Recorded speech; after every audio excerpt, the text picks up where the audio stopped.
श्री रामचरितमानस भाग 13 बालकांड। चौपाई है। बंदौ गुरु पद पद्मपुरागा, सब रुचि सुवास सरस अनुरागा। अमय मरिमय चूरण चारु, समन सकल भव रुज परिवारु। इसका सरल अर्थ है, मैं गुरु के कमल समान चरणों की धूल को प्रणाम करता हूँ। वे धूल सुंदर, सुगंधित और प्रेम रस से भरी हुई है। वे अमृतमयी श्रेष्ठ औषधि के समान है, जो संसार के जन्म मरण मोह अज्ञान और दुख रूपी समस्त रोगों का नाश कर देती है। भावार्थ।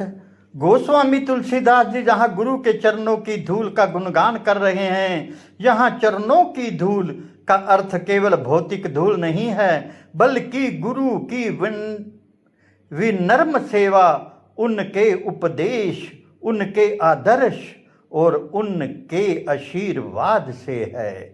तुलसीदास जी कहते हैं, जैसे एक श्रेष्ठ औषधि शरीर के रोगों को दूर करती है, वैसे ही गुरु का ज्ञान अहंकार, अज्ञान, मोह, लोभ, क्रोध और जन्म मरण के भय जैसे आध्यात्मिक रोगों का उपचार करता है।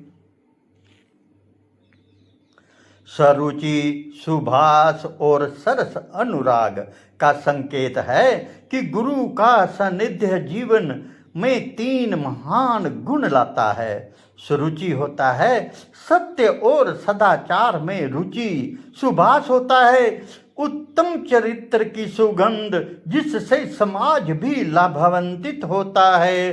सरस अनुराग होता है भगवान, धर्म और समस्त प्राणियों के प्रति निष्काम प्रेम। अमय मुरिमय चूरन ये बताता है कि गुरु का ज्ञान केवल जानकारी नहीं देता, बल्कि आत्मा को अमृत का अनुभव कराता है। ये ज्ञान जीवन की जड़ों तक पहुंचकर मनुष्य के भीतर छिपे दोषों का उपचार करता है। इस प्रकार तुलसीदास जी सिखाते हैं कि गुरु का सम्मान केवल परंपरा नहीं, बल्कि आत्मिक उन्नति का प्रथम साधन है। गुरु के प्रति श्रद्धा, विनम्रता और आज्ञा पालन से ही ज्ञान फलित होता है और जीव संसार के दुखों से मुक्त होकर ईश्वर की ओर अग्रसर होता है। जीवन का संदेश। गुरु का ज्ञान जीवन का सर्वोत्तम उपचार है। विनम्रता ही ज्ञान प्राप्ति का पहला द्वार है। गुरु के उपदेश को जीवन में अपनाने से अज्ञान और मोह का अंत होता है। सच्चे गुरु की सानिध्य मनुष्य को प्रेम, विवेक, भक्ति और अतः ईश्वर की प्राप्ति की ओर ले जाता है। जय श्री राम।